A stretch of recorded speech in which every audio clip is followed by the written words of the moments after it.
নমস্কার, শুনছেন সাহিত্যিক বিমল করের পূর্ণ অপূর্ণ। আজ উপন্যাসের পঞ্চম পর্ব। সুরেশ্বরের বাড়ির বারান্দায় ওরা বসে, লণ্ঠন জ্বলছে, ছোট মতন জলচৌকির ওপর চায়ের কাপ। হৈমন্তীকে দেখে অবনী সৌজন্য প্রকাশ করে তার চেয়ার ঠেলে সামান্য উঠে দাঁড়ালো, বলল, আসুন। হৈমন্তী ঠিক নমস্কার করল না, মাথা নিচু করে যেন তার তরফ থেকে ভদ্রতা প্রকাশ করল। পরিচয় স্নিগ্ধ হাসি হেসে বলল, আপনি বসুন। সুরেশ্বর আশেপাশে তাকিয়ে হৈমন্তীর বসার জায়গা খুঁজছিল। হৈমন্তী একটা কাঠের চেয়ার টেনে নিল, বসল। অবনীও বসেছে। সুরেশ্বর বলল, কোন দিকে বেড়াতে গিয়েছিলে? নদীর দিকে, হৈমন্তী মৃদু গলায় জবাব দিল। চুপচাপ। সুরেশ্বর অবনী কোনো বিষয়ে কথা বলছিল। হৈমন্তী ওদের গলার শব্দ শুনেছে। এখন হৈমন্তী আশায় ওরা থেমে গেছে। অবনীর দিকে তাকালো হৈমন্তী। কতক্ষণ এসেছেন? অনেকক্ষণ, ঘণ্টাখানেকেরও বেশি। দেখলেন সব? হৈমন্তী মুখে হাসি মাখিয়ে বলল। মোটামুটি। কেমন লাগলো? অবনী কেমন অপ্রস্তুত বোধ করে সুরেশ্বরের দিকে তাকালো। সুরেশ্বর যেন হাসছিল। সুরেশ্বর বলল, উনি তেমন করে কিছু দেখেননি হেম।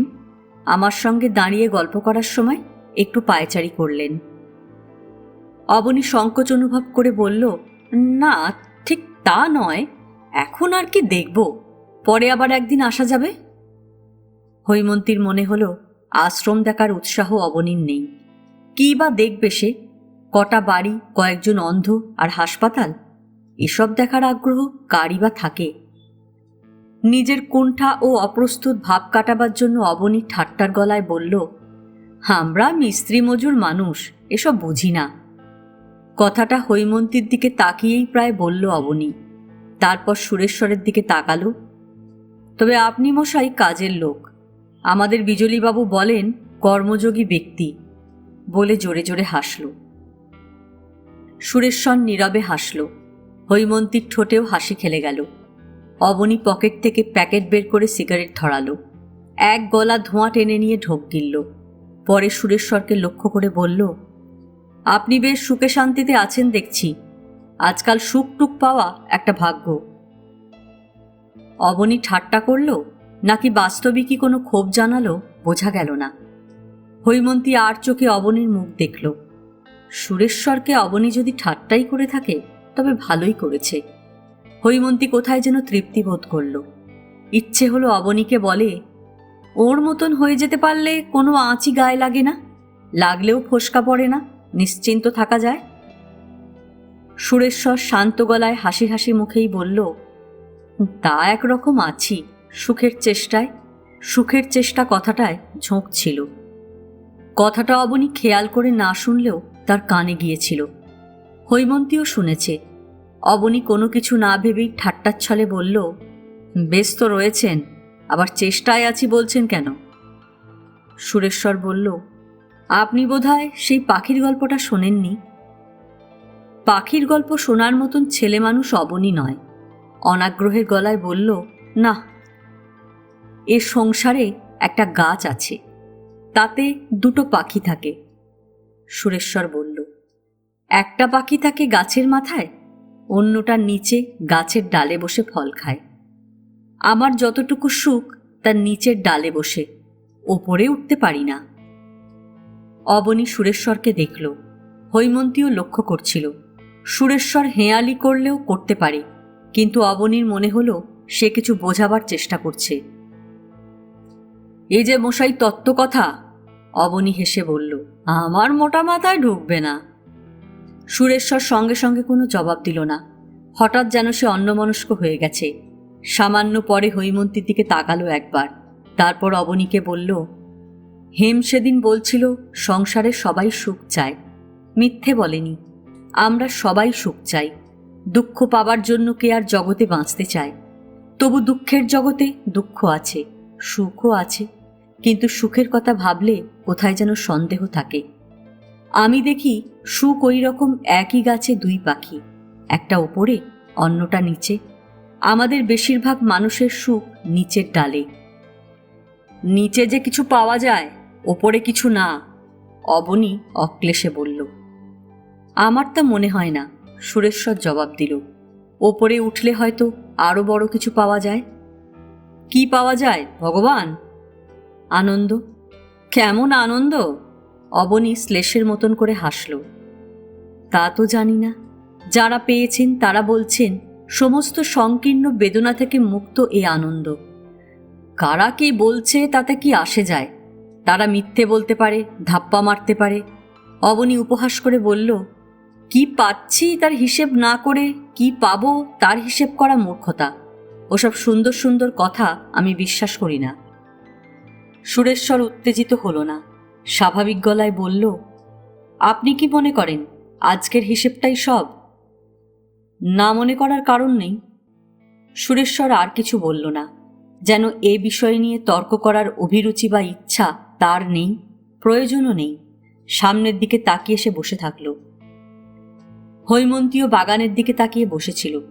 জ্যোৎস্না আরো পরিষ্কার হয়ে ফুটে উঠেছে, লতায় পাতায় চাঁদের আলো মাখানো।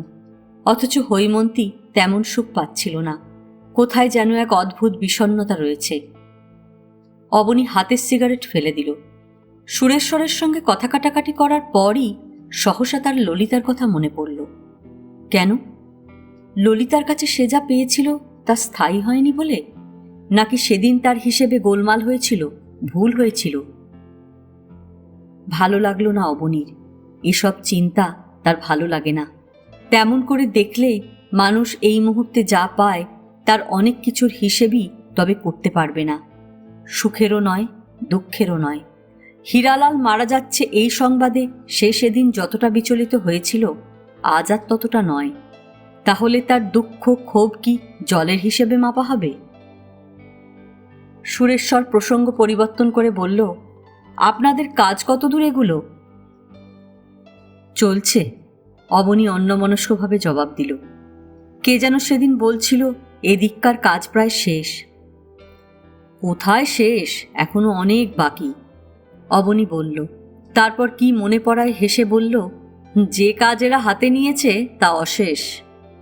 সুরেশ্বর হাসল, হৈমন্তী হাসল না, মুখ ফেরালো। অবনী পরিহাস করে বলল, আজ কাজ শেষ হয়ে গেলে আমায় বেকার হতে হবে, তখন আপনাদের শরণাপন্ন হব, বলে হৈমন্তীর দিকে তাকালো। হৈমন্তীর সহাস্য সকৌতুক মুখ দেখল অবনীর।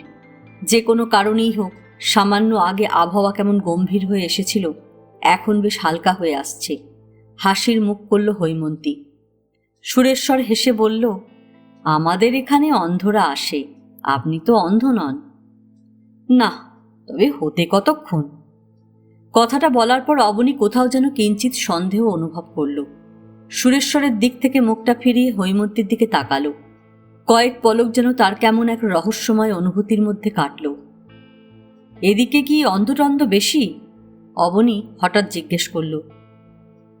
পুরোপুরি যাকে অন্ধ বলে তা হয়তো তেমন নেই, তবে চোখের রোগটা বেশি। কেন? অযত্ন, দারিদ্র্য, অবহেলা। আপনি এদের গাঁয়েটায় গেছেন কখনো? না। যেভাবে থাকে সেটা স্বাস্থ্যকর নয়।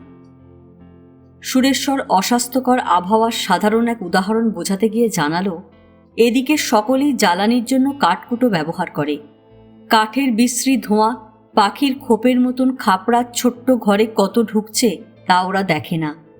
4-6 মাসের বাচ্চা থেকে ছেলে মেয়ে বউ সবাই সেই ধোঁয়া খাচ্ছে রোজ। চোখের পক্ষে এটা খারাপ। এদের বাচ্চা কাচ্চাগুলো সকালে ঘুম থেকে উঠে চোখে জল পর্যন্ত দেয় না। এসবই কিছুটা সাধারণ স্বাস্থ্য রক্ষার ব্যাপার। ওরা জানে না, গা করে না। চোখে সামান্য কিছু হলে সেটাকে হাতুড়ে বিদ্যে করে আরও বাড়িয়ে ফেলে। অবনী অন্যমনস্কভাবে শুনল খানিকটা, কোনো উৎসাহ বোধ করল না। সামান্য সময় নীরবতার মধ্যে কাটালো। অবনী সিগারেটের টুকরোটা নিভিয়ে ছুঁড়ে ফেলে দিল। দেখতে দেখতে জ্যোৎস্না এপাশে বারান্দার গায়ে এসে পড়েছে। সুরেশ্বর বলল, একটু বসুন, আমি আসছি। সুরেশ্বর ঘরে গেল। হৈমন্তী জ্যোৎস্নার দিকে তাকিয়ে বসে, অবনীও সামনের দিকে তাকিয়ে থাকল। কিছু সময় কেউ কোনো কথা বলল না। শেষে অবনীই কথা বলল, সহাস্য গলায় শুধল, আপনার আবাস কোনটা? ভেতরে ঢুকেই ডান দিকে ছোট মতন বাড়িটা। যাবার সময় দেখব। ও আচ্ছা, আপনাকে একটা কথা জিজ্ঞেস করি। Doctors opinion. আমার আজকাল মাঝে মাঝেই মাথা ধরে। চোখ খারাপ হচ্ছে নাকি? হৈমন্তী অবনীর চোখে চোখে তাকালো। মুখ দেখে বোঝা যায় না ঠাট্টা তামাশা করছে না সত্যি সত্যি কিছু জানতে চাইছে। হৈমন্তী প্রায় পেশাদারি গলায় বলল, আপনার চোখ কি খারাপ? না, দেখতে কোনো অসুবিধা হয় না। পড়তে, পড়াশোনার কাজকর্ম করতে? না। তাহলে কিছু নয়, হৈমন্তী বলল। বলেই ভাবল, বেশি মদটদ খাওয়ার জন্যও হতে পারে হয়তো। অবনী সম্পর্কে সে কেন যেন সামান্য বিরক্তিবোধ করল এখন। না হলেই ভালো, অবনী হাসল। চারিদিকে এত রকমের অন্ধ দেখে ভয় হয়। কথাটা শুনতে সাদামাটা, কিন্তু অবনী এমনভাবে বলল যে হৈমন্তীর সন্দেহ হলো কথাটার মধ্যে দ্বিতীয় অর্থ আছে, খোঁচা আছে। ঠিক কি বোঝাতে চায় অবনী, হৈমন্তী জানতে চাইল এবং জানার আশায় অবনীকে লক্ষ্য করল। অবনী নিষ্পলকে হৈমন্তীকে দেখছিল। দৃষ্টি অস্বাভাবিক। মনে হচ্ছিল অবনী যেন হৈমন্তীর মধ্যে কিছু খুঁজছে, কিছু বা বলছে। হৈমন্তী চোখ সরিয়ে নিল। অবনী গলার স্বর নামিয়ে বলল, আপনারা দুজনেই খুব ডিভোটেড। হৈমন্তীর মনে হলো অবনী দুজনের শব্দটা ইচ্ছাকৃত জোর দিয়ে বলল, বিশেষ স্বার্থে যেন। কি বোঝাতে চাইল? সুরেশ্বরের সঙ্গে হৈমন্তীর একটা যুগ্ম সম্পর্ক কি সে গড়ে নিয়েছে? কেন যেন অবনীর এই ধারণা তার ভালো লাগল না। হৈমন্তী বলল, আমি নয়, উনি। আপনি? ভেবে দেখিনি। সুরেশ্বর ফিরে এলো। সুরেশ্বর ফিরে এসে বসতে না বসতে যুগলবাবুকে দেখা গেল। বাগানের মধ্যে দিয়ে এলেন, হাতে কিছু খাতাপত্র, সিঁড়িতে পা দিলেন। হৈমন্তী অবাক। যুগলবাবু কি আজ বাড়ি ফেরেননি? বলেছিলেন অবশ্য আজ অনেক কাজ আছে, আশ্রমের অফিসের কাজ, হিসাবপত্রের ঝঞ্ঝাট। হৈমন্তী বুঝতে পারল কাজের চাপে আজ ওর বাড়ি ফেরা হয়ে ওঠেনি, এখানেই থেকে গেছেন। যুগলবাবু বারান্দায় উঠে অবনীকে দুপলক দেখলেন। সুরেশ্বরের সঙ্গে তার কাজ, অথচ এখন খাতাপত্র খুলে বসা যাবে কিনা সে বিষয়ে তাঁর সন্দেহ হলো যেন। সুরেশ্বর সামান্য বিব্রত বোধ করে অবনীর দিকে তাকালো। যুগলবাবু বললেন, তিনি কি আর একটু পরে ঘুরে আসবেন? সুরেশ্বর কিছু বলার আগেই অবনী বলল, আপনারা বোধহয় কাজে বসবেন। সুরেশ্বর মাথা নাড়ল। হ্যাঁ, কিছু অফিস সংক্রান্ত জরুরি কাজ। আপনি? আমার জন্য ব্যস্ত হবেন না, কাজের মানুষকে অকাজে আটকে রাখবো না। আমি আজ উঠি। উঠবেন? এখনো তেমন রাত হয়নি, সন্ধে। আপনাদের আশ্রমে একটু বেড়াই, উনি তো রয়েছেন। হৈমন্তীকে ইঙ্গিতে দেখিয়ে দিল অবনী। সুরেশ্বর হৈমন্তীর দিকে তাকালো। হেম, তোমার তো সন্ধে কাটে না, ওর সঙ্গে গল্প টল্প করো, আমি কাজটা শেষ করে ফেলি। অবনী উঠে পড়ল। সুরেশ্বরও উঠে দাঁড়ালো। বলল, আমি 2-1 দিনের মধ্যেই আপনাদের দিকে যাব, দেখা করব। আপনি আর একদিন আসুন, এখানেই দুটো খাবেন, আসবেন। আপনার সঙ্গে অনেক গল্প করা যাবে। তত্ত্বকথা ছাড়াও গল্প হয়। আমি নিজেও খুব একটা তত্ত্বের ভক্ত নই। সুরেশ্বর সুন্দর করে হাসল। অবনীও হাসল, বলল, আসব। সুরেশ্বর হৈমন্তীর দিকে তাকালো। হৈমন্তী উঠে দাঁড়িয়েছে। বলল, হেম, অবনীবাবুকে আর একবার চাটা খাইও, আমার এখানে অনেকক্ষণ আগে খেয়েছেন। অবনী সিঁড়ি নামতে লাগলো, পেছনে সুরেশ্বর, শেষে হৈমন্তী। সিঁড়ি নেমে অবনী বলল, আপনার এই বাড়ি বেশি দিন টিকবে না। কেন? ড্যাম। সবে বর্ষা গেল, মাটির সঙ্গে কিছু মিশিয়ে নিতে পারতেন। কয়েকটা বছর যাক, তারপর দেখব। সুরেশ্বর খানিকটা পথ এগিয়ে দিয়ে বিদায় নিল। জ্যোৎস্না ভরা মাঠ দিয়ে হাঁটতে হাঁটতে অবনী বলল, ভদ্রলোক এখানে নিজেকে বেশ মানিয়ে নিয়েছেন। হৈমন্তী কোনো জবাব দিল না, নীরবে নতমুখে হাঁটল। অবনী আবার বলল, আমার কয়েকটা জিনিস জানতে কৌতূহল হয়, যদি কিছু মনে না করেন জিজ্ঞেস করি। হৈমন্তী মুখ তুলে তাকালো। কি বিষয় কৌতূহল অবনীর? সুরেশ্বর সম্পর্কে কিছু জানতে চান, না তার বিষয়ে? অবনী বলল, আমি ওর মুখে শুনেছি একসময় উনি কলকাতায় থাকতেন। হৈমন্তী আস্তে করে মাথা নাড়ল। হ্যাঁ, থাকতেন। কি করতেন? অবনী শুধল। তেমন কিছু না, হৈমন্তী বলল। পয়সা কড়ি ছিল বোধহয়। কিছু ছিল। আত্মীয় স্বজন নেই? না, মা মারা যান আগে, পরে বাবা। আমার সঙ্গে এ ব্যাপারে ভদ্রলোকের মিল হলো না। আমার মা পরে মারা যায়। কথাটা অবনী কেমন অকরুণভাবে বলল। হৈমন্তী কিছু বুঝতে পারল না। অল্প কয়েক পা হেঁটে অবনী এবার বলল, উনি কি আপনাদের আত্মীয়? চোখ তুলে পলকের জন্য দেখল হৈমন্তী, চোখ নামালো। আমাদের পারিবারিক বন্ধু। আমার মার সঙ্গে ওর মার দুঃসম্পর্কের একটা আত্মীয়তা ছিল। অবনী ঘাড় ফিরিয়ে হৈমন্তীকে দেখছিল। আপনার মা আছেন। বাবা মারা গেছেন আমার ছেলেবেলায়। দাদা আছেন, চা বাগানে চাকরি করেন। ছোট ভাই আছে, চাকরি বাকরি করে। এক মামা আছেন। হৈমন্তীর কেন যেন এই পারিবারিক কথা বলতে ভালো লাগছিল। অবনী কিছু বলতে যাচ্ছিল, তার আগেই হৈমন্তী বলল, এ পাশে হাঁটুন, ওই যে ওই বাড়িটা আমার। বাড়ির কাছাকাছি এসে দ্বিধাবোধ করল হৈমন্তী। তার একটি মাত্র ঘর, বিছানা, কাপড় চোপড়, বইপত্র থেকে শুরু করে যাবতীয় কিছু ওই ঘরে। ওই স্থানটুকুর মধ্যেই তার শোয়া বসা বিশ্রাম বিলাস। নিজের নিভৃতি এবং গোপনীয়তা বলতে যা কিছু সবই ওখানে। সামান্য পরিচিত এই পুরুষ মানুষটিকে তার ঘরে নিয়ে গিয়ে বসাতে হৈমন্তীর সংকোচ এবং কুণ্ঠা জাগল। তাছাড়া আশ্রমের স্বাভাবিক দীনতা স্পর্শ তার ঘরেও রয়েছে। অবনী নিজের চোখে তার নিভৃত জীবনযাপনটুকু দেখে যাবে, হৈমন্তীর তাতে আপত্তি আছে। অথচ ভদ্রলোককে বসাবে কোথায়? বাইরে, সরু বারান্দাটুকুতে? অবনী যদি কিছু মনে করে, যদি ভাবে এ কেমন ভদ্রতা, বাইরে বসিয়ে রাখা? সুরেশ্বরের ওপর রাগ হলো। যুগলবাবুকে একটু ঘুরে আসতে বললে ক্ষতি ছিল না। কিংবা সুরেশ্বর যুগলবাবুকে নিয়ে ঘরে গিয়ে বসে কাজ করতে পারত।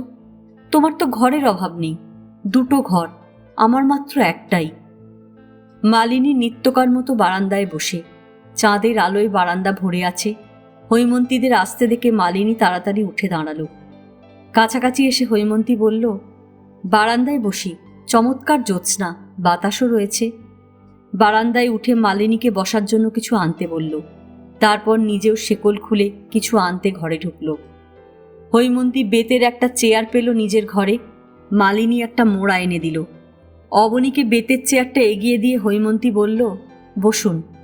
মালিনী, একটু চা করো ভালো করে। অবনী বসতে বসতে হেসে বলল, এই মেয়েটি আপনার অ্যাসিস্ট্যান্ট নাকি? না, এখানেও বছরখানেকের বেশি আছে। এমনি কিছু কাজকর্ম করে আর রুগীদের দেখাশোনা করে খানিক। নার্স? না, নার্স নয়, তবে হাতে হাতে খানিকটা শিখেছে। হৈমন্তী বেতের মোড়ায় বসল। ওর ভাই আপনার অফিসে চাকরি করে। শুনেছি, বিজলীবাবু সেদিন বলছিলেন। হৈমন্তী ভাবল, মালিনীর আবেদনটা এখন জানাবে কিনা। উচিত হবে কি, বরং মালিনী চা নিয়ে আসুক, মালিনীকে দিয়েই বলবে। কয়েক মুহূর্ত কেউ আর কথা বলল না। অবনী একটা সিগারেট ধরালো। হৈমন্তী নীরবে জ্যোৎস্নার দিকে তাকিয়ে বসে থাকল। অবনী শেষে বলল, এখানে আপনার সময় কাটে কি করে? হৈমন্তী সামান্য সময় কোনো জবাব দিল না। যেন তার অজস্র সময় যে কি বিশ্রী, নিরিবিলি ও শূন্যতার মধ্যে কাটে তা আবার মনে মনে অনুভব করে চাপা নিঃশ্বাস ফেলল। তারপর বলল, সময় কাটানোই মুশকিল। সকালে রুগী, বেলা 12টা পর্যন্ত বড়জোর। তারপর আর কিছু করার নেই। একলা, ওই মালিনী আমার কথা বলার সঙ্গী।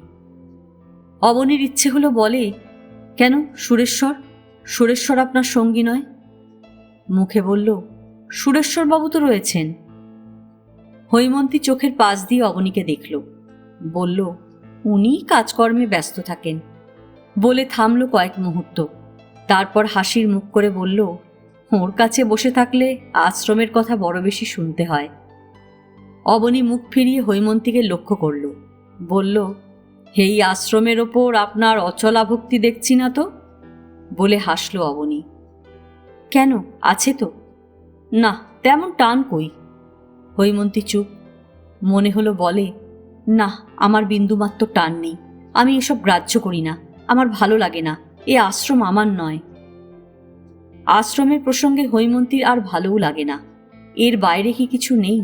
সাধারণ মানুষ আমি, সাধারণ কথাই আমার কাছে ভালো। অন্য গল্প, আর 5টা অন্য কথা বলতে পারলে সে খুশি হবে। হৈমন্তী বলল, আপনাকে এখানে কি করতে হয়? কাজের কথা বলছি। কিছুই না, অবনী হেসে জবাব দিল। তারপর সে তাদের কাজকর্মের কথা বুঝিয়ে বলল। মালিনী চা নিয়ে এলো। অবনীর হাতে চায়ের কাপ তুলে দিতে দিতে হৈমন্তী বলল, আপনি মালিনীকে চেনেন না? মালিনী বড় ভালো মেয়ে। ওর কি একটা কাজ ছিল আপনার কাছে, বলো না মালিনী। মালিনী বোকা ও বোবা হয়ে দাঁড়িয়ে থাকে। হেমদি তাকে অপ্রস্তুতের একশেষ করল, মুখ তুলতে পারল না। হৈমন্তী নিজের চায়ের পেয়ালা নিয়েছে। মালিনীর অবস্থা দেখে হেসে ফেলল, দুঃখও হল।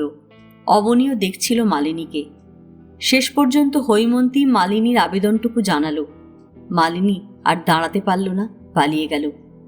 অবনী সংক্ষেপে বলল, দেখি কি করা যায়। চা খেতে খেতে টুকরো টুকরো আরও কিছু কথা হলো, সাধারণ আলাপ। হৈমন্তী হালকা মনে পারিবারিক কথা, কলকাতার গল্প করছিল। তার ভালো লাগছিল। তারপর কি কথায় যেন এখানে আসার প্রথম দিনটির কথা উঠল। বলল, সেদিন যখন এই জঙ্গলে এসে রাস্তায় বাস খারাপ হয়ে গেল, আমি তো ভয় পেয়ে গিয়েছিল। কপাল ভালো আপনার সঙ্গে দেখা হলো। অবনী বলল, তার খানিকটা আগে আমিও ভয় পেয়েছিলাম। আপনি কেন? কি জানি, হয়তো মৃত্যু ভয়, হয়তো অন্য কিছু। আমার মনে হয়েছিল আপনি খুব বিচলিত হয়ে পড়েছেন।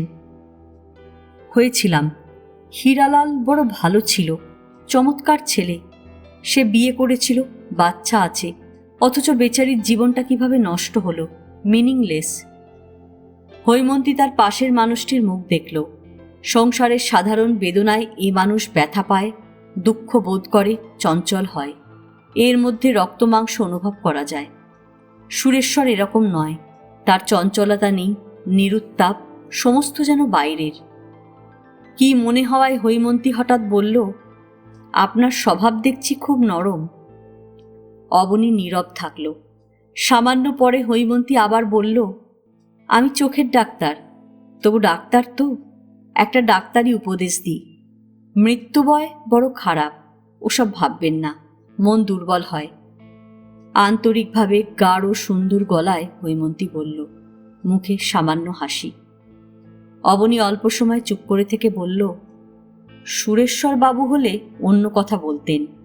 চন্দ্র, সূর্য, তারা, কত কথা, বড় বড় কথা শুনতে বেশ, আমার ভালো লাগে না। সমস্ত ব্যাপারে এত তত্ত্বের কি আছে? উনি খানিকটা অন্যরকম, হৈমন্তী বলল। কি জানি, লোকে বলে, আগে তো দেখিনি। উনি অন্ধ আশ্রম করতে এলেন কেন? জানি না। অবনী সবিস্ময়ে তাকিয়ে থাকল। হৈমন্তী কি তাকে কথাটা বলতে চায় না? অথচ মুখ দেখে মনে হয় না সে কিছু গোপন করছে। বরং অবনীর মনে হলো প্রশ্নটা হৈমন্তীকেও কেমন অন্যমনস্ক, বিমর্ষ করেছে। অবনী চুপ করে থাকল। হৈমন্তীও নীরব। অবনী চোখ ফিরিয়ে নিল। মাঠে ঘাসের ওপর জ্যোৎস্নার কেমন পালিশ ধরে আছে। দূরে তার জিপ গাড়ি, মানুষের গলা প্রায় শোনা যাচ্ছে না, নিস্তব্ধ। কিছুক্ষণ মাঠের দিকে তাকিয়ে অবনী চোখ ফেরালো, হৈমন্তীর দিকে তাকালো। হৈমন্তী কখন যেন একটু পাশ ফিরে বসে অন্যদিকে তাকিয়ে আছে। জ্যোৎস্নার মধ্যে ডুবে আছে হৈমন্তী। হঠাৎ দেখলে মূর্তির মতো মনে হয়, স্থির, নিঃসম্পর্ক, যেন মায়া অথবা ভ্রম। অবনী অপলক দেখছিল। হৈমন্তীর মুখের গড়নটি ডিমের মতন, ছোট কপাল, গড়ানো মসৃণ গাল, টোলতোলা নরম থুতনি, নাক সোজা লম্বা, চোখ দুটি বড় তবে অস্বাভাবিক নয়, টানা টানা চোখের পাতা, পাতলা ভুরু। হয়তো বয়সে, হয়তো কোনো রকম গাম্ভীর্যে ওর চোখ দুটি শান্ত। ঘাড়, হাত, পা, কোথাও কোনো রকম বিকৃতি নেই, স্বাভাবিক, সুসমঞ্জস। হৈমন্তী সুশ্রী, লাবণ্যপূর্ণ। তার ফর্সা গায়ের রং, প্রায় সাদা শাড়ি, সাধারণ একটি এলো খোঁপা, এমন কিছু নয় যার দিকে অবনী নিষ্পলক তাকিয়ে থাকতে পারে। অথচ অবনী সম্মোহিতের মতন তাকিয়েছিল। সে কি যেন অনুভব করছিল। ললিতাকে দেখার পর সে এরকম কিছু অনুভব করেনি। তার শরীর চঞ্চল, ও ইন্দ্রিয়গুলি ক্ষুধার্ত হয়েছিল। হৈমন্তীকে দেখে ইন্দ্রিয়ের কোথাও তড়িৎ উত্তেজনা অথবা জ্বালা অনুভব করছে না। সে কেমন বিক্ষিপ্ত মন হয়ে পড়েছে, কোনো বেদনা বোধ করছে, যে বেদনা বুঝি অগোচরে থাকে। হঠাৎ কেমন দুঃখী ও দীন মনে হলো। অবনী অস্পষ্টভাবে অনুভব করল তার হৃদয় সহসা শিশুর মতন অভিমানী ও কাতর হয়ে উঠে কিছু চাইছে। হৈমন্তী দীর্ঘ নিঃশ্বাস ফেলে মুখ ফেরাতেই অবনীর সম্মোহিত বেদনাপূর্ণ চক্ষু দুটি দেখতে পেল। আচমকা একদিন মাঝরাতে ঝড় বৃষ্টি নামল। পরের দিন সারাটা সকাল কখনো ঝড় কখনো বৃষ্টি, আকাশ জুড়ে শুধু মেঘ ভেসে চলেছে, যেন এক পাশ থেকে কেউ মেঘের ফিতে খুলে দিচ্ছে, অন্য পাশে আর কেউ গুটিয়ে নিচ্ছে। বিকেলে ষাঁড় গড়গলের বনে আবার বুঝি নতুন করে বাদলার পালা নামল। বৃষ্টির ঝাঁপটা দেয়া বাতাস আসছিল ক্ষণে ক্ষণে। সারা রাত ধরে মেঘ ডাকল গুরু গুরু, বিদ্যুৎ চমকালো আর বৃষ্টি পড়ল। মনে হচ্ছিল আশ্বিনের শেষে শ্রাবণের ধারা নামল। পরের দিন সকালে আকাশ পরিষ্কার, নভমণ্ডল নীলের সমুদ্র, কোথাও যেন মেঘের আঁশ নেই। ঝকঝক করছে রোদ, রোদের মধ্যে কোথাও একটু আমেজ পাওয়া গেল শীতের। আশ্রমের কয়েকটা পলকা গাছ এই ঝড়ে বৃষ্টিতে ছন্নছাড়া চেহারা করে দাঁড়িয়ে থাকল। লতা পাতা ফুল দলিত মথিত, জলের ওপর মাথা উঠিয়ে ঘাসের শীষ বাতাসে কাঁপছিল। কেমন করে যেন এই দুর্যোগে হাতের খানিকটা কেটে গিয়েছিল সুরেশ্বরের। শার্শির কাঁচ ভেঙে বিছানায় ছড়িয়ে পড়েছিল, তার ওপর ডান পায়ের গোড়ালি মুচকে গিয়ে হাঁটাচলাও কষ্টকর করে তুলেছিল। 2-3 দিন সামান্য অসুস্থ থাকল সুরেশ্বর।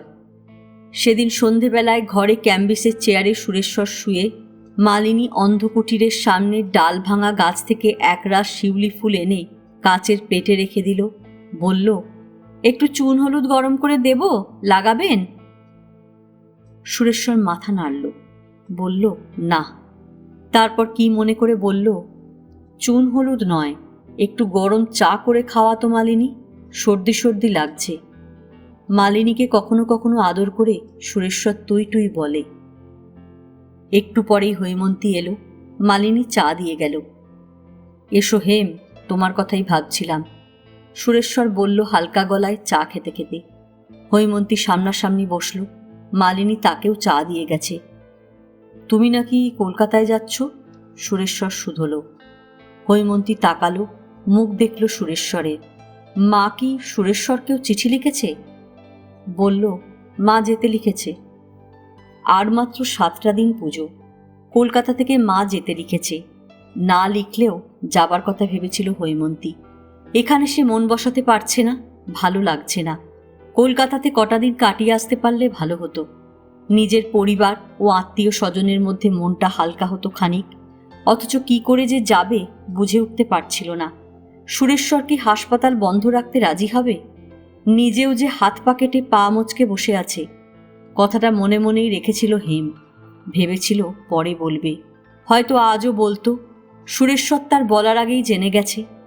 মা কি সুরেশ্বরকে লিখেছে কিছু? মা চিঠি লিখেছে? হৈমন্তী জানতে চাইল। না, মালিনী বলছিল। ও, মালিনীর ওপর ঈষৎ বিরক্তি অনুভব করল হৈমন্তী। মালিনীর বলার কি ছিল? মাতব্বরি। ভাবছিলাম যাব, হৈমন্তী বলল। সুরেশ্বর কিছু ভাবছিল। বলল, কবে যাবে? দেখি, এখনো কিছু ঠিক করিনি, ষষ্ঠীর দিন যাব ভাবছি। চিঠি দিয়েছ মাসিমাকে? না, দেব। হাসপাতাল একেবারে বন্ধ রাখবে?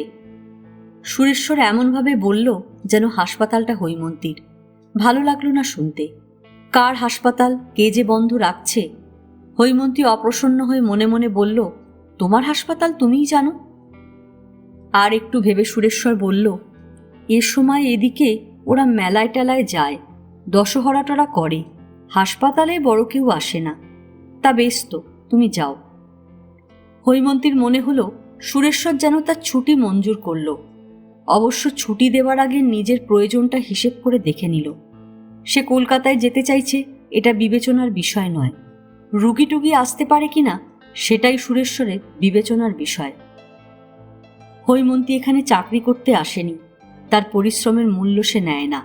স্বেচ্ছায় সে এসেছে, যা করছে তার নিঃস্বার্থে, নিতান্ত দয়া পরবশে। তার ইচ্ছেতেই সে যেতে পারে, অন্য কারো ইচ্ছার ওপর তার আসা যাওয়া নির্ভর করে না। রোগীরা আসবে কি আসবে না তার উপর হৈমন্তীর কলকাতা যাওয়া স্থির হবে? আশ্চর্য! মনে মনে ক্ষুব্ধ হলেও হৈমন্তী মুখে কিছু বলল না। সুরেশ্বর বলল, যাবার আগে তোমার এখানের রুগীদের ছেড়ে দিয়ে যেতে পারবে না? আবার সেই তোমার রুগী। সুরেশ্বরের এই তোমার হাসপাতাল তোমার রুগী কথাগুলো ভালো লাগে না হৈমন্তী। এরা বাস্তবিকই তার কিছু নয়। সুরেশ্বর যেন ইচ্ছে করে বারবার তাকে হাসপাতাল, রোগী, আশ্রমের সঙ্গে জড়িয়ে দিতে চায়। এখানে আমার কিছু নেই, ওরা কেউ আমার নয়। হৈমন্তীর এই সরল মনোভাবটাকে সুরেশ্বর বোঝে না, অথবা বোঝে বলেই ধীরে ধীরে বুদ্ধিমানের মতন হৈমন্তীকে এই আশ্রমের সঙ্গে জড়িয়ে ফেলতে চাইছে। হয়তো সে ভাবছে হৈমন্তীকে এইভাবে দুর্বল করা যায়, মোহের মধ্যে জড়িয়ে ফেলা যায়। সংসারে বহু মানুষ এইভাবে মজে, এই ফাঁদে পা দেয়। হৈমন্তী হঠাৎ এক ধরনের জেদ অনুভব করল। সুরেশ্বর তাকে যেখানে ঠেলে দিতে চাইছে সেখানে সে যাবে না, বাধা দেবে। বলল, কারা আছে আমার মনে নেই। তার সবই মনে ছিল। যারা আছে তাদের ছেড়ে দিতেও কোনো বাধা নেই। অনেক সময় এরা অনেকটা দূর থেকে খুব কষ্ট করে আসে। 2-4 দিন পরে আবার কাটাকুটি দেখাতে আসা সম্ভব নয় বলেই কয়েকদিন রেখে দেওয়া হয়, নয়তো রাখার অর্থ নেই। সুরেশ্বর বেশ অবাক হয়ে হৈমন্তীকে দেখল। বলল, যাদের রাখো তাদের কথা তোমার মনে থাকে না? তিরস্কার নয়, ভৎসনা নয়, তবু বেশ বোঝা গেল সুরেশ্বর হৈমন্তীর দায়িত্বহীনতার জন্য ক্ষুব্ধ ও বিস্মিত। হৈমন্তী যতটা জেদ প্রকাশ করতে চাইছিল পারল না, বরং সামান্য অস্বস্তি অনুভব করল। সুরেশ্বর বলল, কবে ফিরবে? হৈমন্তীর ইচ্ছে হলো বলে, ফিরব না। কেন ফিরব? এখানে কি আছে? হৈমন্তী নীরব। সুরেশ্বর নিজেই বলল, যাবার আগে রুগীদের যাদের পারো ছেড়ে দিয়ে যেও। নতুন আর নিও না এ কদিন, ফিরে এসে। হৈমন্তী বলল, আমি কদিন পরে ফিরব। দেরি করবে? না, তবে মা যদি দেরি করায়।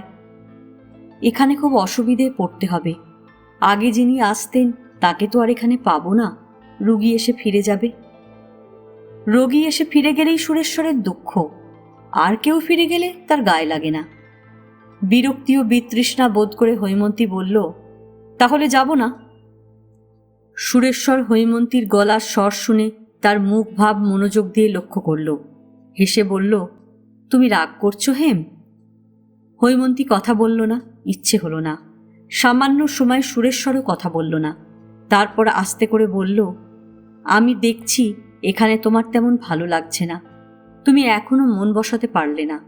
ভেবেছিলাম আস্তে আস্তে বসে যাবে। যাবে হয়তো। হৈমন্তী আচমকা বলে ফেলল।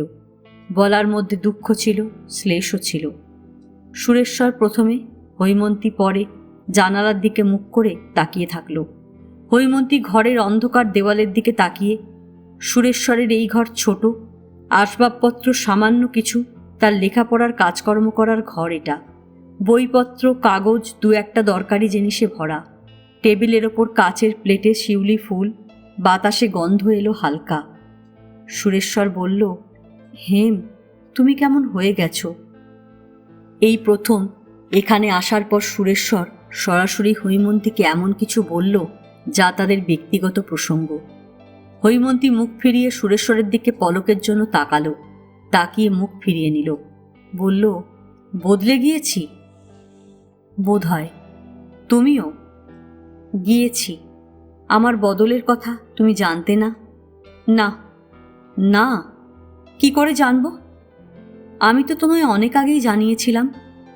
আমি বুঝিনি, তোমার সব বুঝবো এমন বিদ্যে বুদ্ধি আমার নেই। সুরেশ্বর অনেকক্ষণ যেন হৈমন্তীর দিকে মুখ ফিরিয়ে এক দৃষ্টে কিছু দেখল। তারপর মৃদু গলায় বলল, আমি হয়তো তোমায় বোঝাতে পারিনি। থামল একটু, তারপর আবার বলল, আমি তোমায় এখানে দুঃখ দিতে আনিনি হেম। তোমার সুখ দুঃখবোধ আলাদা। কারুর দুঃখে আমার সুখ নেই। কথাটা হৈমন্তী শুনল, অর্থটাও বুঝতে পারল। সুরেশ্বরের সুখবোধ সে বোঝে না। প্রসঙ্গটা তর্ক করার মতন নয়। হৈমন্তীর তেমন কোনো ইচ্ছেও হলো না। সুরেশ্বর অনেকক্ষণ আর কথা বলল না, নীরব। হৈমন্তীও স্থির নিশ্চল হয়ে বসে। বাইরে কোথাও একটা পোকা ডাকছিল চিপচিপ। ঘরের অন্ধকার কোণে একটা জোনাকি এসেছে, জ্বলছে নিভছে। দুজনের নীরবতার মধ্যে কেমন এক বিচ্ছিন্নতা সৃষ্টি হয়ে ক্রমশ তা এক দুস্তর ব্যবধানের মতন হয়ে উঠেছিল। শেষে সুরেশ্বরই কথা বলল, এখানে তোমার ভালো লাগছে না? না। কলকাতায় ফিরে যেতে চাও? ফিরে যাওয়ার কথা বলিনি। এখানে ভালো না লাগলে ফিরে যাওয়া ছাড়া আর কি করার আছে? হৈমন্তী এবার মুখ ফিরিয়ে সুরেশ্বরকে দেখল। টেবিল বাতির ম্লান আলোয় যে মুখটি হৈমন্তীর দৃষ্টিগোচর হলো, তার প্রতি সে আজ আর মমতা অনুভব করল না। ওই নিষ্পৃহ মুখকে তার অত্যন্ত স্বার্থপর ও নিষ্ঠুর বলে মনে হলো। ফিরে যাবার কথা এখনো ভাবিনি, হৈমন্তী বলল অগোছালোভাবে। কিন্তু তোমার যদি ভালো না লাগে? ভালো না লাগার প্রশ্নটা অবান্তর। হৈমন্তী সংক্ষেপে বলল, রোজই তো রুগী দেখছি। দেখছ, তবে মন পাচ্ছ না হয়তো। আমার সাধ্যমতো যত্ন করে আমি রুগী দেখি। ভালোবেসে দেখো না? ডাক্তারদের কাছে যত্নটা বড়, ভালোবাসা নয়। তুমি কর্তব্যের কথা বলছো। তার বেশি আমার প্রয়োজন নেই। আমার কাজ আমি বুঝি। সুরেশ্বর আর কথা বলল না, বলা নিরর্থক। দুজনেই আবার নীরব হয়ে বসে থাকল। অন্ধকার দেওয়ালের কোণ থেকে জোনাকিটা হৈমন্তীর পায়ের দিকে উড়ে এসেছিল, কোথায় যেন হারিয়ে গেছে। বসে থেকে থেকে হৈমন্তী উঠল, বলল, হাত কেমন আছে? ভালো। কাল দেখব, যাই। হৈমন্তী চলে যাচ্ছিল। সুরেশ্বর বলল, মাসিমাকে চিঠি লিখে দিও, কবে যাচ্ছ জানিও। হৈমন্তী কোনো জবাব দিল না, চলে গেল। হৈমন্তী চলে গেলে সুরেশ্বর বসে থাকল একইভাবে, শান্ত স্থির হয়ে। কিছু সময় এইভাবে কাটল। ভর্তু ঘরে এসেছিল, তার পায়ের শব্দ শুনল সুরেশ্বর। কাজ ছেড়ে ভর্তু চলে গেল। সর্দির জন্যে চোখ এবং কপাল সামান্য ভারী লাগছিল সুরেশ্বরের। মন খানিকটা বিক্ষিপ্ত হয়েছিল। আস্তে আস্তে তা শান্ত ও সংযত করে ফেলেছে সুরেশ্বর। এখন অনেকটা শান্তভাবেই ভাবার চেষ্টা করছিল হৈমন্তীকে এখানে আনা তার উচিত হয়েছে কিনা। হেম এখানে সুখী নয়, সন্তুষ্ট নয়। আসার পরপর প্রথম দিকে ওর চোখে মুখে কিছু বিস্ময় ছিল। কলকাতার শহর থেকে হঠাৎই নির্জনে এসে পড়ার বিস্ময় হয়তো। হয়তো এই আশ্রমের পরিবেশ, এখানকার জীবনযাপন তার কাছে অপরিচিত ও অনভ্যস্ত বলে সাধারণভাবে সে অবাক বোধ করত। কয়েকদিনের মধ্যে সে বিস্ময় কেটে গেল। তারপর থেকে হৈমন্তী আর প্রসন্ন নয়। এখন তার কথাবার্তা থেকে বেশ বোঝা যায় হেম অসন্তুষ্ট, ক্ষুণ্ণ, মনোভারে পীড়িত। এখানে সে নিঃসঙ্গ ও একাকী। এরকম হতে পারে সুরেশ্বর যে ভাবেনি তা নয়, তবে সে এতটা ভাবেনি। সে আশা করেছিল হৈমন্তীর পক্ষে ক্রমশ মানিয়ে নেওয়া সম্ভব হবে। আজ বেশ কয়েক বছর হৈমন্তীর সঙ্গে তার প্রত্যক্ষ যোগাযোগ ছিল না। চিঠিপত্রেই বেশি, কদাচিৎ কলকাতায় গেলে দেখা সাক্ষাৎ ঘটত। হেমদের বাড়িতেই সে উঠত অবশ্য, কিন্তু সেই সাময়িক সাক্ষাতের মধ্যে সুরেশ্বর স্পষ্ট করে কিছু বোঝেনি যে হেমের স্বভাবও বদলে যাচ্ছে। ডাক্তারি পড়াশোনা নিয়ে হেম তখন ব্যস্ত। বয়সের একটা পরিবর্তনও সাধারণত থাকে।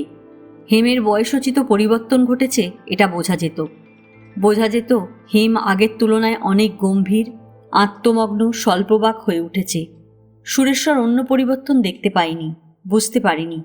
হেম কখনো স্পষ্ট করে চিঠিপত্রেও বোঝায়নি। এখানে আসার পর থেকে হেমকে সুরেশ্বর যেন অল্পে অল্পে নতুন করে চিনছে। যে হেম সুরেশ্বরের খুব বেশি চেনা ছিল, সেই হেম আর আজকের হেমে অনেক তফাৎ। অল্প বয়সের বা তরুণী হেমকেই সুরেশ্বর নিবিড় করে চিনত। সেই 18, 19 কি 20 বছর বয়সের হেমের সঙ্গে আজকের পরিণত হেমের পার্থক্য অনেক। সুরেশ্বর এখনও সেই হেমকে স্পষ্ট করে দেখতে পায় যেন। তাকে বুঝি অনুভব করা যায়। কুড়ি ফেটে ফুল ফোটার মতো হেম তখন ফুটে উঠেছে। জীবনের চতুর্দিকে চঞ্চল বাতাস, তার সবটুকু যেন দুলত। সে সতত অধীর ছিল, উজ্জ্বল, নির্মল, বিভোর ছিল। সুরেশ্বরের তখন মনে হতো তার চোখের মণিতে হেমের মুখ স্থির হয়ে আছে। হেমের কথা ভেবে দিনের কতটা সময় যে কাটত তাও সুরেশ্বর হিসেব করে দেখত না। হঠাৎ ওই বয়সে হেমকে তার ভাগ্য এক গভীর দুঃখ ও নৈরাশ্যের মধ্যে ছুড়ে দিল। আজ বোঝা যায় না, কিন্তু সেদিন সুরেশ্বর বুঝেছিল কি দুঃসহ সে যন্ত্রণা হেমের। মস্ত এক অন্ধকার কুয়োর মধ্যে কেউ তাকে যেন ফেলে দিয়েছে। সুরেশ্বরও দিশেহারা হয়ে পড়েছিল। বিষাদে, দুশ্চিন্তায়, দুঃখে তার অবস্থা হয়েছিল উদ্ভ্রান্তের মতন। কিন্তু সুরেশ্বর এই উৎক্ষিপ্ত ভাবটা সামলে নিয়েছিল। দুঃখের সঙ্গে তার পরিচয় আগেই ঘটেছিল বলে হয়তো বিহবলতা কাটাতে তার সময় লাগেনি। হেমকে সুস্থ করার জন্য সে ব্যাকুল। এই সময় সুরেশ্বর নিঃসন্দেহে জেনেছিল সে হেমকে ভালোবাসে। জেনেছিল হেমকে না বাঁচাতে পারলে তার চারপাশে যে শূন্যতার সৃষ্টি হবে তা সহ্যাতীত। স্বপ্ন দেখত মস্ত এক শূন্য মাঠে আটচালা ঘরে লোহার বিছানায় হেম একাকী শুয়ে। তার চারপাশে ভন ভন মাছি উঠছে, মাটিতে মাছি, হেমকে আর দেখা যায় না। বিছানার তলায় কলাইয়ের নোংরা গামলায় সুরেশ্বরের নাম লেখা ছোট ছোট রুমাল, দোমড়ানো মোচড়ানো, যেন হেম হাতের মুঠো খুলে সেগুলো একে একে ফেলে দিয়েছে। সুরেশ্বর হেমের বিছানার সামনে গিয়ে দু হাতে মাছি তাড়াবার চেষ্টা করতে করতে অসহায় হয়ে কেঁদে ফেলল। সুরেশ্বর সেই একই স্বপ্ন কয়েকবার দেখেছিল। কখনো সে সবটা দেখত, কখনো টুকরো টুকরো করে দেখত। একবার সে স্বপ্নটার কথা পুরোপুরি না বললেও হেমকে বলেছিল সে আজে বাজে বিশ্রীর স্বপ্ন দেখে। কি স্বপ্ন? হেম জিজ্ঞেস করেছিল হাসপাতালের বিছানায় শুয়ে। বাজে স্বপ্ন। আমি মরে গিয়েছি? যা, তুমি মরে যাবে কি? তবে আমি মরে গিয়েছি। মিথ্যে কথা। বিশ্বাস হচ্ছে না? সত্যি। কথাটা অবিশ্বাস্য বলে সেদিন সুরেশ্বরের মনে হতো না। হেম মরে গেলে সুরেশ্বর মৃত হয়েই থাকত। হেমকে বাঁচার আশা দেবার সময় সুরেশ্বর নিজেকেও যেন আশা দিত। হেমকে যখন ভরসা দিত, সাহস দিত, তখন নিজেও ভরসা ও সাহস পেত। আজ এ পর্যন্তই। উপন্যাসের 6ষ্ঠ পর্ব নিয়ে অন্যদিন আসব। গল্প পাঠ ভালো লাগলে লাইক, শেয়ার, কমেন্টস করতে ভুলবেন না। এখনও যারা আমার চ্যানেলটা সাবস্ক্রাইব করেননি তাদের সকলের কাছে অনুরোধ রইল, প্লিজ আমার চ্যানেলটা সাবস্ক্রাইব করে দেবেন। পাশে যে বেল নোটিফিকেশনটা আছে সেটা অবশ্যই প্রেস করে দেবেন। আর শ্রোতা বন্ধুরা, আপনারা সবাই কমেন্টস করে জানাবেন আপনাদের কেমন লাগছে। আজকের মতন নমস্কার।